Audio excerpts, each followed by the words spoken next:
दोनों साइड से हम इस आसन को दोहराते हैं।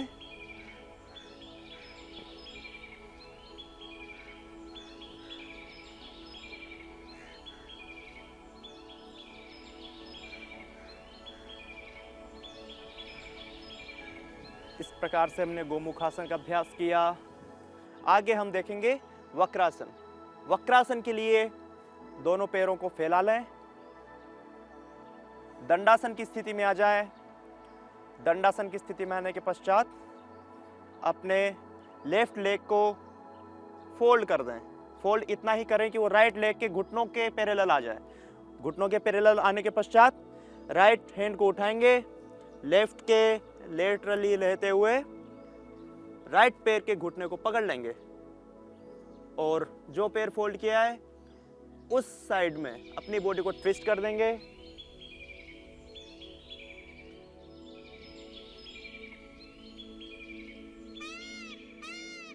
इसी स्थिति में आप 5 मिनट से लेकर 10 मिनट तक बने रहें और इसी को दूसरी साइड से भी हम दोहराएंगे।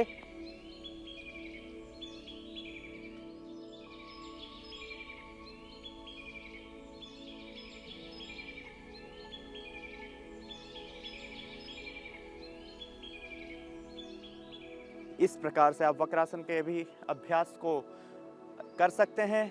वक्रासन भी आपकी किडनी के ब्लड सर्कुलेशन को इम्प्रूव करता है और साथ ही साथ किडनी के साथ साथ आपके जो पैरों में, आपके विशेषकर आपके घुटनों में जो एक्स्ट्रा एयर एक्यूमुलेटेड है उस एयर को भी रिमूव करने का कार्य करता है।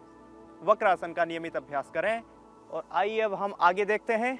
लेट करके इन आसनों के अभ्यास से हम अपने किडनी को स्वस्थ बना सकते हैं। सबसे पहले हम देखेंगे पेट के बल लेट कर किए जाने वाले आसन। तो सबसे पहले हम लेट जाएं, पेट के बल। आराम से हम पेट के बल लेट जाएंगे और सबसे पहले हम करेंगे भुजंगासन का अभ्यास। भुजंगासन का प्रथम अभ्यास हम इस प्रकार से करें कि चेस्ट तक के पार्ट को ऊपर की ओर उठा दें श्वास भर के, और ऊपर जाने के पश्चात ब्रीथ नॉर्मल रहेगी।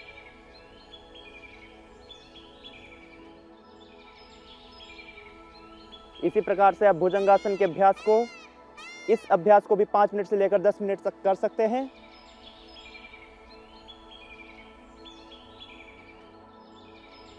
आगे हम देखेंगे भुजंगासन का दूसरा अभ्यास।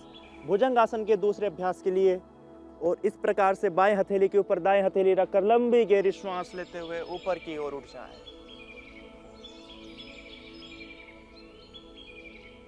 इसी स्थिति में बने रहें जितनी देर तक आप बने रह सकते हैं। अधिक देर तक इस स्थिति में नहीं बने रहे, सावधानी पूर्वक ही इसमें अधिक होल्ड करेंगे आप, क्योंकि ज़्यादा अभ्यास से, क्योंकि अति सर्वत्र वर्जेत ऐसा कहा जाता है, और इस आसन के अभ्यास से अगर अधिक इसमें होल्ड करें, क्षमता से अधिक इस होल्ड करें, तो फिर कमर दर्द की समस्याएं बढ़ सकती हैं।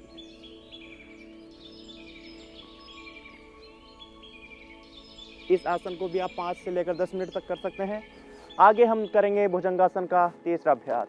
इसके लिए ऊपर की ओर उठ जाएं और अपनी बॉडी को लेफ्ट साइड ट्विस्ट करके राइट पैर के एडी को देखें। इसी को आप जितना हो सके उतना होल्ड करके करेंगे और दोनों साइड से इसको आप दोहराएंगे।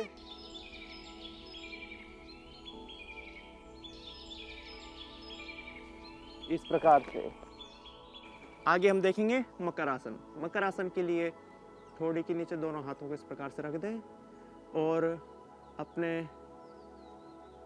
दोनों पैरों को फोल्ड करके ऊपर की ओर इस प्रकार से उठाएं। ब्रीथ नॉर्मल रहेगी आपकी। इसे आप एक एक पैर से भी कर सकते हैं। एक पाद मकरासन। इस प्रकार से हम मकरासन के अभ्यास से भी, नियमित अभ्यास से स्वयं को किडनी डिजीज की समस्या से मुक्त कर सकते हैं।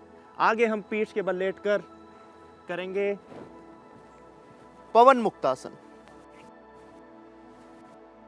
पवन मुक्तासन के लिए दोनों पैरों को आपस में फोल्ड करके और दोनों हाथों को इंटरलॉक करके इस स्थिति में बने रहें यथाशक्ति, क्योंकि जिन्हें पेट की अधिक समस्याएं ना हो, उन्हें इस आसन में कोई अतिरिक्त प्रेशर नहीं पड़ता है, और जिन्हें पेट की समस्या हो और उनके लिए भी यह आसन फायदेमंद रहता है।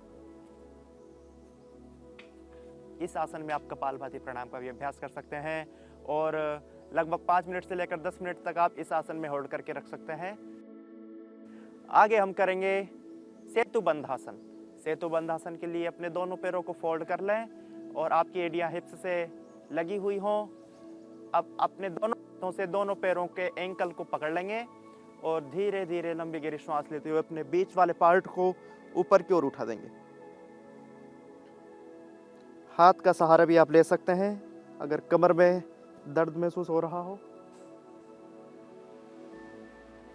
दोनों पैरों को आप इसमें सीधा भी कर सकते हैं अगर पैरों में भी खिंचाव महसूस हो रहा हो, और यथाशक्ति रुकने के पश्चात, होल्ड करने के पश्चात सामान्य स्थिति में आ जाएंगे। और आगे हम देखेंगे कि खड़े होकर किन आसनों के अभ्यास से हम लाभ पा सकते हैं। तो बाएं करवट लेते हुए आराम से उठकर बैठ जाएंगे और इस प्रकार से हमने पेट के बल लेटकर भुजंगासन के तीनों अभ्यासों को किया और पीठ के बल लेटकर पवन मुक्तासन, उत्तान पादासन, नौकासन, सेतु बंधासन का अभ्यास किया। इनके नियमित अभ्यासों को आप प्रतिदिन दोहराएं और किडनी के ब्लड सर्कुलेशन को, क्योंकि ये आसन इम्प्रूव करते हैं, इसीलिए किडनी से संबंधित जो भी समस्याएं हैं, चाहे वो रीनल कैल्कुलाई हो, किडनी का स्टोन हो या फिर यूरिनरी ट्रैक्ट इन्फेक्शन हो, इन आसनों के नियमित अभ्यास से आप अपने किडनी से संबंधित लगभग सभी रोगों को शांत कर सकते हैं।